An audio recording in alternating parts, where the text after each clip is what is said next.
The success of any change relies heavily on the relationships of the people involved and also how they collaborate and work together to achieve the change. You must decide early on in the process what is important to achieve during the change, as not all that is planned may be possible due to a variety of outside forces. It is also important to determine what are the elements that are necessary and which things are negotiable. Part of the reason for understanding the points of negotiation is because relationships are critical in delivering change. Managing these relationships and determining how and when to cooperate are important and necessary parts of management strategy.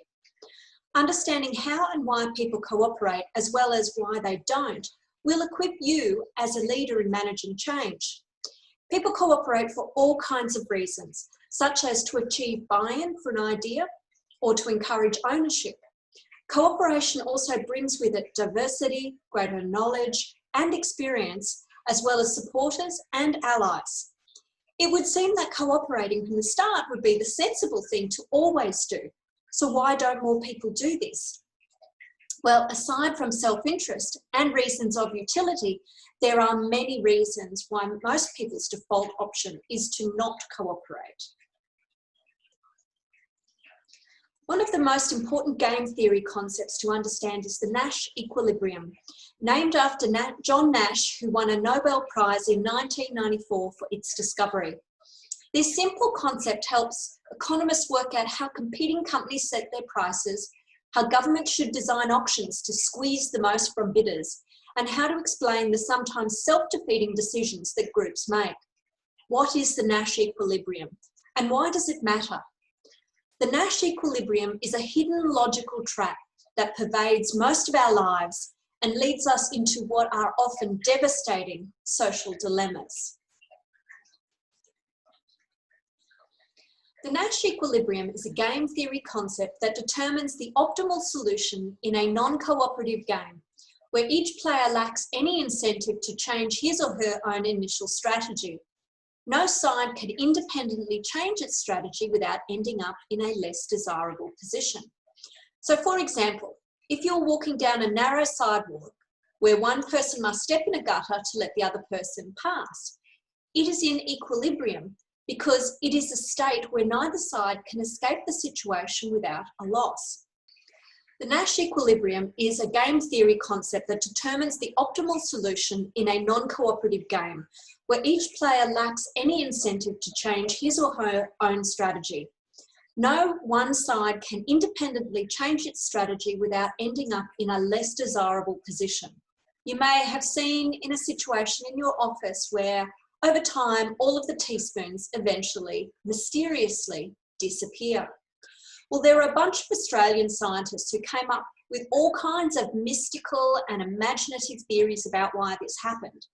But the serious explanation was that this is an example of the tragedy of the commons, where the teaspoon users make decisions, consciously or otherwise, about their own utility, that is, the benefit to themselves, and how it is improved by the removal of a spoon for personal use, and thus deducing that everyone else's utility is only reduced by a fraction per head. After all, there are plenty more spoons. As more and more teaspoon users make the same decision, the teaspoon commons is eventually destroyed.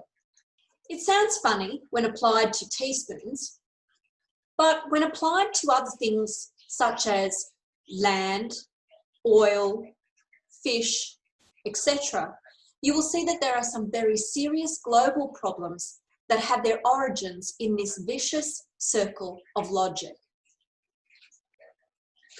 Game theory tells us a lot about the strategies that we use every day in our interactions with other people.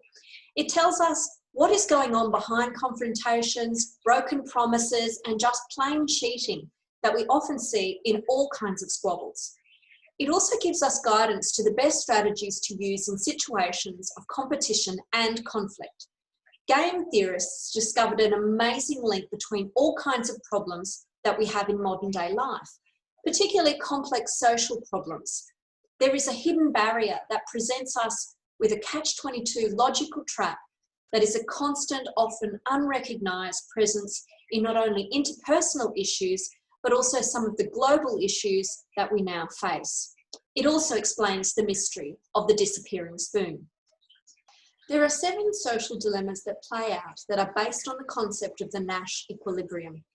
The first one is the tragedy of the commons, which we've just spoken about, the logical equivalent to a series of prisoners' dilemmas played out between different pairs of people in a group. There is also the free rider problem, which is a variant on the tragedy of the commons, which arises when people take advantage of a community resource without contributing to it. Chicken is in which each side tries to push the other as close to the edge as they can, with each hoping that the other will back down first. It can arise in situations ranging from someone trying to push into a line of traffic to confrontations between nations that could lead to war, and sometimes do. Then we have the volunteers dilemma, in which someone must make a sacrifice on behalf of the group, but no one does, and then everyone loses out. Each person hopes that someone else will be the one to make the sacrifice, which could be as trivial as making the effort to put the rubbish out, or as dramatic as one person sacrificing his or her life to save others.